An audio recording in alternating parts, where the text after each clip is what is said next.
Kalimera, Kalimera, Kalimera. Dobar dan i dobrodošli u novu avanturu kanala Hellas Hellas.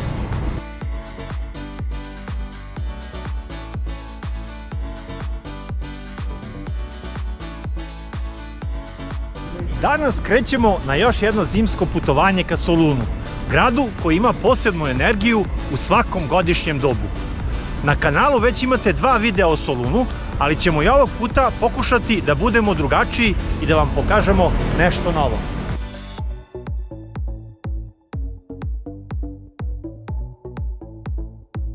U prvom delu videa pogledajte kako smo stigli do Soluna, a onda nešto još lepše što ćemo snimiti. Zimsku vožnju oko Sitonije i pogled na Egej dok se odmara pred prolećem. Ali o tome malo kasnije. Ako ste spremni, palimo motor i krećemo.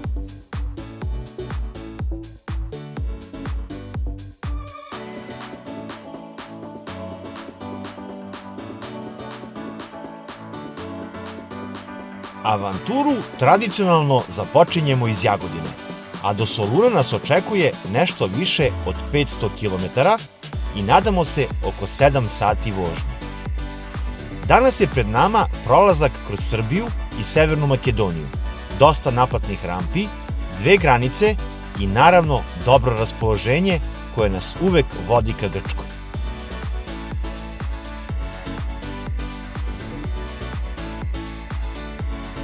I ovog puta ćemo, kao i prošle godine, pred sam ulazak u Solun svratiti na obilaznicu oko grada kako bismo proverili dokle su stigli radovi koji već godinama interesuju naše turiste.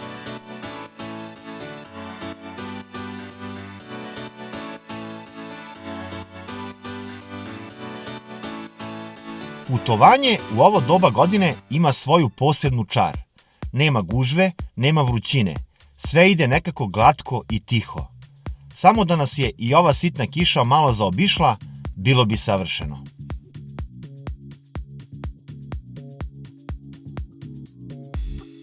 Od 1. januara 2026. godine došlo je do poskupljenja putarina u Srbiji, pa se sada putarina od Jagodine do Preševa plaća 1420 dinara, što je povećanje od oko 11% u odnosu na prošlu godinu.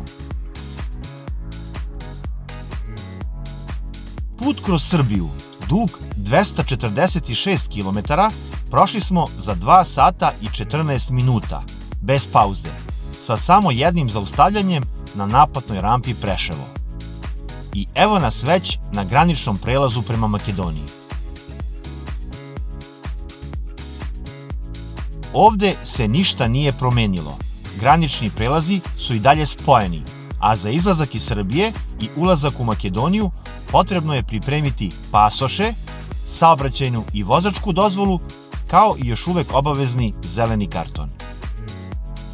Kontrolu trenutno obavlja samo makedonski carinik, tako da smo se ovde zadržali manje od 5 minuta. U povratku iz Grčke situacija je obrnuta. Kontrolu vrši samo srpski carinik, pa i tada procedura uglavnom ide brzo. Put kroz Makedoniju je još kraći, pa samim tim i brži, a mi uvek napravimo bar jednu pauzu, jer ovde tradicionalno dosipamo gorivo koje je dosta jeftinije nego u Srbiji ili Grčkoj.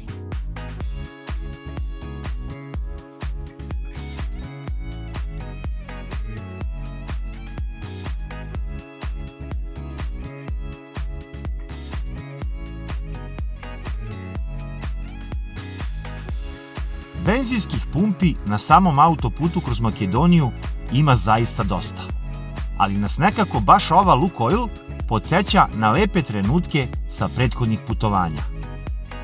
Pa nam je i kafa ovde uvek najslađa.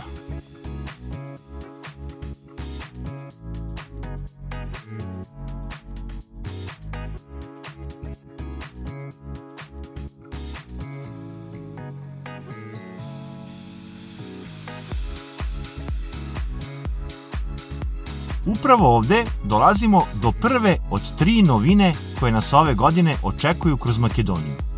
Naime, korišćenje toaleta je od sada uslovljeno bilo kakvom kupovinom na pumpi.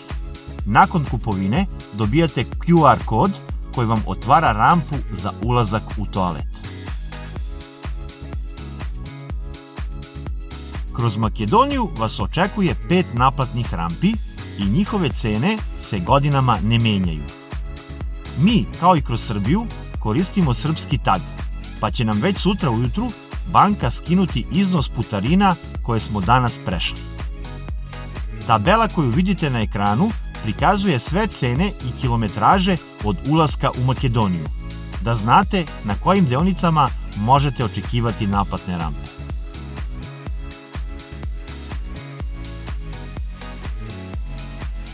Tako dolazimo i do druge novine na putu kroz Makedoniju.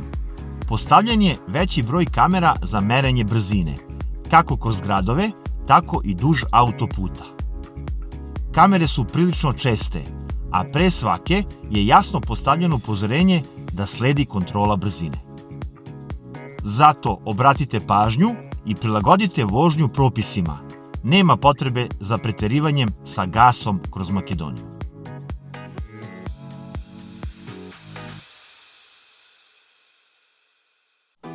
Treća novina na ovom pravcu je mali tržni centar koji možete obići u povratku iz Grčke. Nalazi se odmah po ulasku u Makedoniju, tačnije na 3. kilometru od granice. Najveći deo zauzima dobro poznati Džambo, koji se prostire na gotovo 2 sprata. Pored njega, tu je još nekoliko prodavnica garderobe, kafić za predah, pa čak i igraonica za decu. Ako vam je planirana pauza baš na ovom delu puta, ovo može biti sasvim dobra stanica da se protegnete, popijete kafu ili obavite neku kupovinu pre nastavka puta.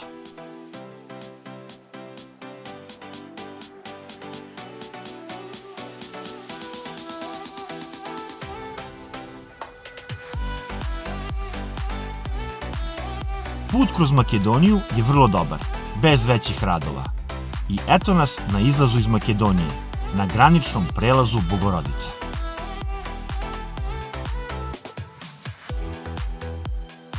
Ovo nam je prvi izlazak iz države od uvođenja EES sistema, pa evo nekoliko detalja kako je sve izgledalo na terenu. Za one koji možda ne znaju, EES je novi sistem Evropske unije koji beleži ulazak i izlazak državljana trećih zemalja, među koje spadamo i mi iz Srbije. Sistem automatski skenira dokumente, lice i otiske prstiju, kako bi se unapredila kontrola i ubrzala evidencija ulazaka državljana trećih zemalja u Evropsku uniju.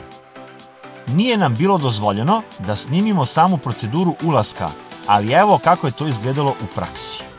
Standardno smo predali pasoše u kućici za kontrolu, nakon čega nas je carinik uputio da se parkiramo nekoliko metara ispred i sačekamo fotografisanje. Posle otprilike 2 minuta čekanja, pozvao nas je da uđemo u prostoriju gde se nalaze 2 kamere. Stanete u obeleženi kvadrat, pogledate pravo u kameru, a zatim vam kažu da 4 prsta desne ruke spustite na senzor za odčitavanje otisaka. Cela procedura ne traje duže od 20 sekundi, i to za 2 osobe koje istovremeno prolaze kroz sistem. Ispred nas su bila 3 vozila, od kojih su 2 imala grčke registarske oznake, pa nisu prolazila ovu proceduru. Ukupno smo na svim graničnim formalnostima izgubili oko 8 minuta. U povratku iz Grčke sve je bilo kao što smo već navikli. Pasoši na šalter i to je to. Dakle, naš prvi prelazak nakon uvođenja EES sistema protekao je bez ikakvih problema. A sada, kada smo završili i formalnosti, vreme je za ono bolje, ulazak u Grčku.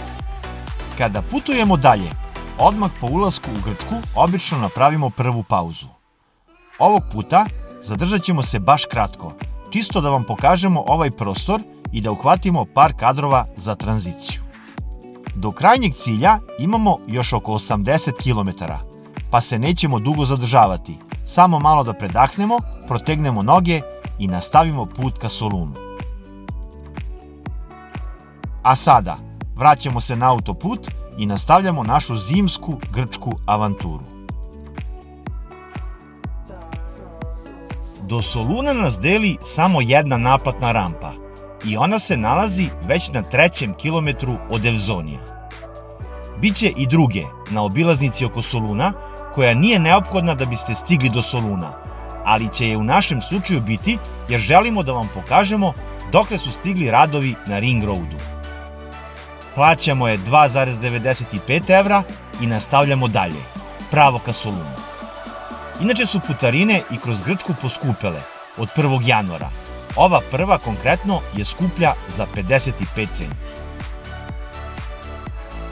Ništa se u Grčkoj ne menja. Ovih prvih 60 km puta je i dalje u prilično lošem stanju. Ali kome bi to stvarno moglo da smeta kad znamo gde idemo?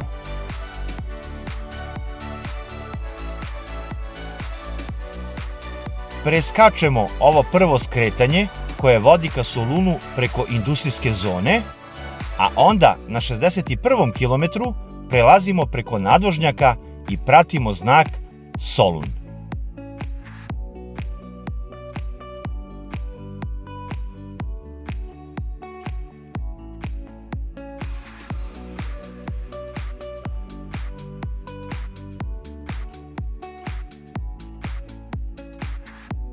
Od ovog trenutka ulazimo u onaj poznati pravac koji nas vodi pravo ka gradu, a do cilja nas deli još jako malo vožnje. Iako smo to pomenuli više puta, nije zgoreg reći još jednom da je Solun verovatno jedina destinacija u Grčkoj do koje se dolazi bez ijednog skretanja sa pravca. Dakle, autoput E75 i samo pravo, sve dok se pred vama ne pojavi bela kula.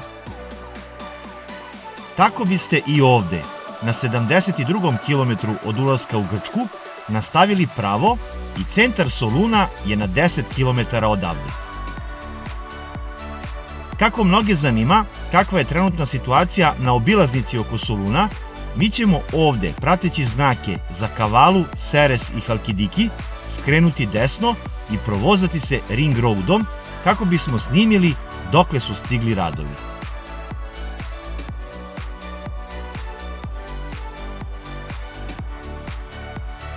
Obilaznica oko Soluna je u dužini od 30 km, ali ovaj prvi deo se već godinama nije menjao, pa ni sada radovi nisu predviđeni na ovoj prvoj deonici.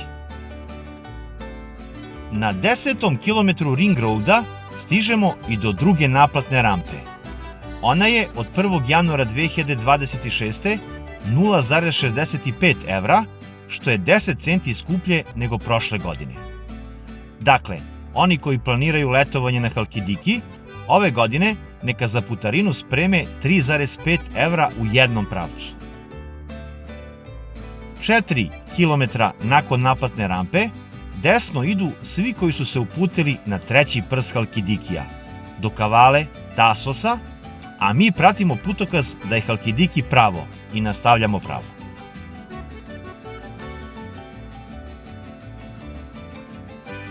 Naredni deo, sve do isključenja sa Ring Roada, je i predviđen za renoviranje, pa tako na 89. kilometru stižemo i do početka radova.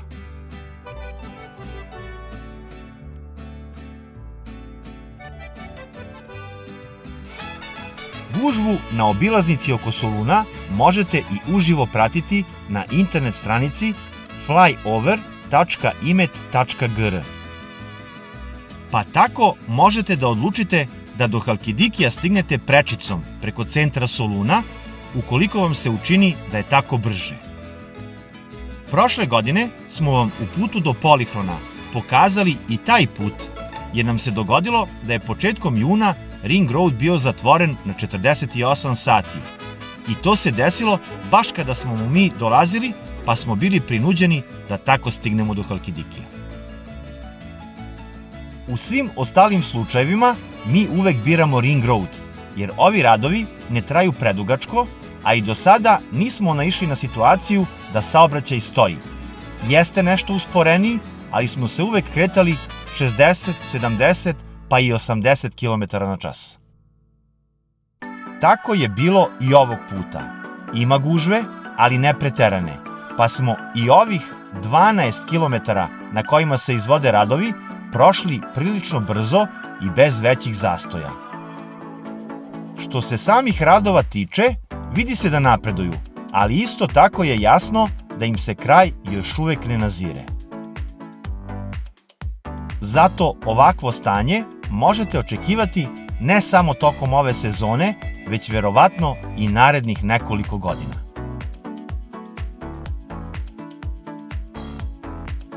Ipak, zaključak ostaje isti. Ovo je i dalje najbolji i najlogičniji pravac ka Halkidikiju.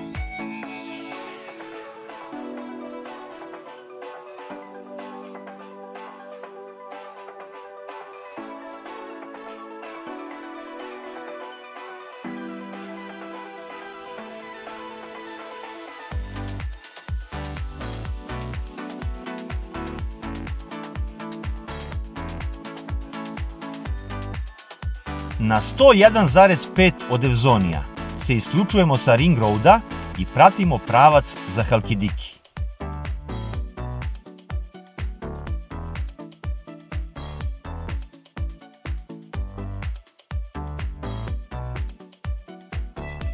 Od ovog trenutka, oni koji su krenuli na prvi prs Halkidikija ka Sandru idu samo pravo, a kako je centar Soluna iza nas, mi ćemo na prvo isključenje desno i vraćamo se nazad da pronađemo smeštaj, a pre toga i ono što mnoge plaši, da pronađemo parking za automobil.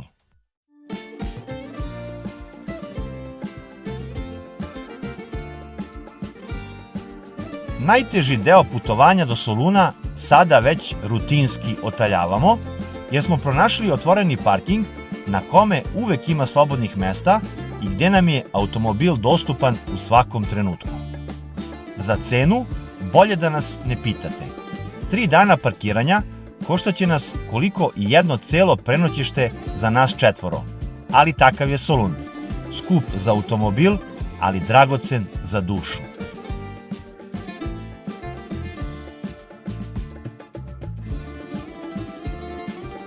Mnogi koriste ove parkinge u podrumima zgrada, gde vam čuvaju auto 24 sata dnevno, ali je i nešto skuplji. Dogovarate se za cenu i razlikuje se od broja dana koji ostajete, ali cena zavisi i kada ste u Solunu, jer kada su veće gužve i cena je veća. Smeštaj smo ponovo pronašli preko Bookinga. Domus Filipu Cimiski 2. U pitanju je vrlo lep apartman sa svim potrebnim sitnicama. Pegla, toster, aparat za kafu, mikrotalasna, kuvalo za vodu, fen. Kreveti su udobni, lokacija je izuzetna, a domaćin ljubazan i uslužan. Ako postoji neka mana, to je što apartman gleda ka ulici Cimiski, koja je gotovo uvek bučna, pa to može zasmetati onima koji spavaju u dnevnom boravku. Ali kada se uveče umorni od šetnje samo sručite u krevet, verujte, ništa se ne čuje.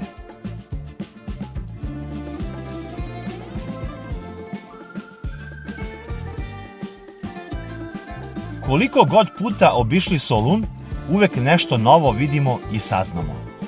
Ovog puta smo došli baš u period kada Grci intenzivno proslavljaju 3 nedelje koje prethode velikom uskršnjem postu. Mi smo stigli u 2. nedelji pred post, i to baš na dan koji Grci zovu Ciknopemdni, odnosno mirisni četvrtak. To je dan kada ceo Solun miriše na roštilj, jer se meso priprema bukvalno na svakom koraku.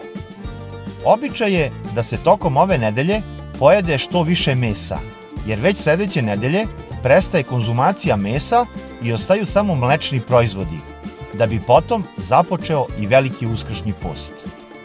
Posebnu atmosferu daje to što se ljudi maskiraju i šetaju gradom, a uveče, kroz mnogobrojne ulične žurke, veoma bučno proslavljaju upravo Ciknopemdni. 3 dana kasnije održava se i veliki karneval pod maskama, koji nažalost nismo uspeli da snimimo. A iste večeri na Aristotelovom trgu organizuje i večernji koncert u organizaciji grada. Zaista Grci umeju da slave.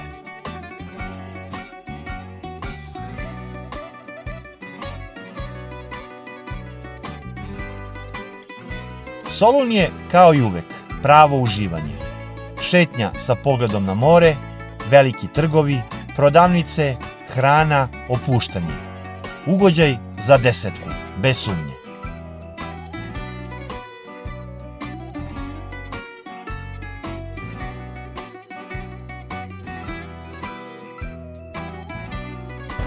Ali ovog puta odlučili smo da uradimo nešto drugačije. Da vidimo šta radi more zimi i kako izgleda srednji prst Halkidikija van sezone. Zato sedamo u automobil i krećemo put Sitonije, da vam pokažemo potpuno drugačiju stranu ovog poluostrva. Šta se dešava kada talasi ostanu bez turista, kada su plaže puste, a leto samo uspomena?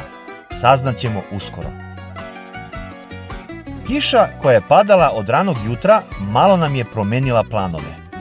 Ideja je bila da napravimo ceo krug oko Sitonije, da svratimo do Toronija, plaže Kalamici, Sartija, pa i do jedne od najlepših plaža ovog poluostrva, Orange Beach.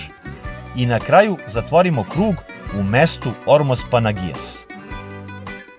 Ali zimsko vreme imalo je drugačiji plan. Zato sada sledi jedan poseban deo za vas koji sanjate celogodišnji život na moru. Ovako izgleda Nikiti pod kišnim nevremenom. Prazne ulice, zatvoreni lokali, talasi koje vetar nemirno gura ka obali. More nije ono tirkizno sa razglednica, već tamno, ozbiljno i snažno. Po snimcima sa interneta vidjeli smo da ni druga mesta u Grčkoj nisu bila pošteđena. Isto nevreme zahvatilo je veći deo severne obale. I baš zato je zanimljivo vidjeti kako more izgleda kada nije razglednica, već prava priroda sa svim svojim licima.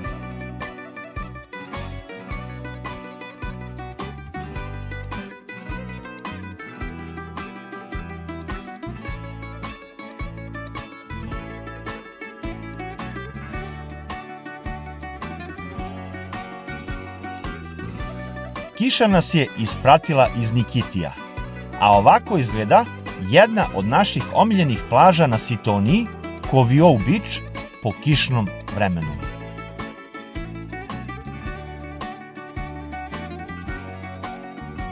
Nema onih letnjih boja, nema kupača, nema žamora.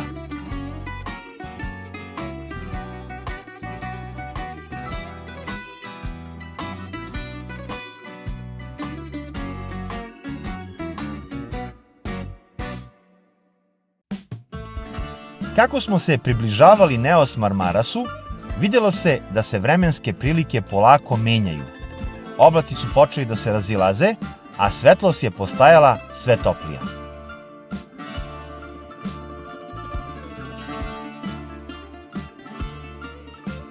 Već ovde beležimo prve lepše kadrove, one koji podsećaju na sreću i na ono pravo lice Grčke. Sunce je konačno izašlo iza oblaka i obasjalo marinu, krovove kuća i talase koji su i dalje bili nemirni, ali mnogo svetliji. U Neos Marmarasu smo već proveli kvalitetno vreme, bez kiše, uz šetnju, pogled na more i onaj osjećaj da se dan ipak završava baš onako kako smo se nadali.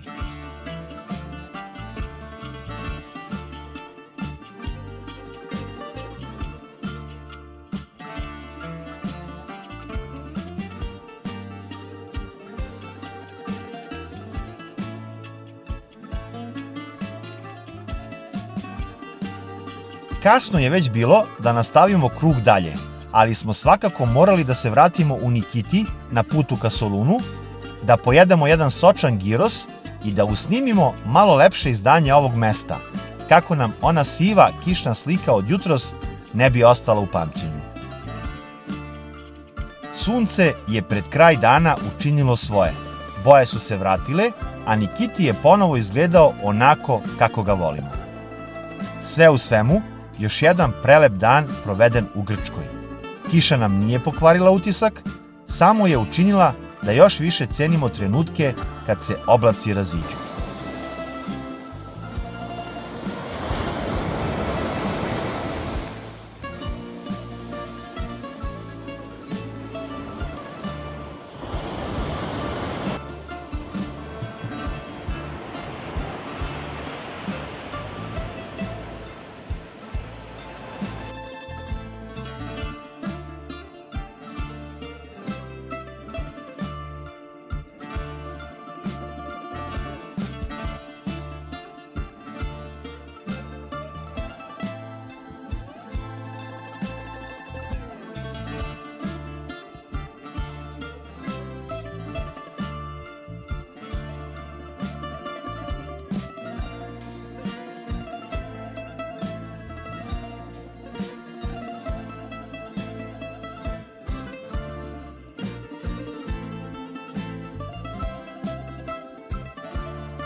Proveli smo izuzetna 4 dana u Grčkoj.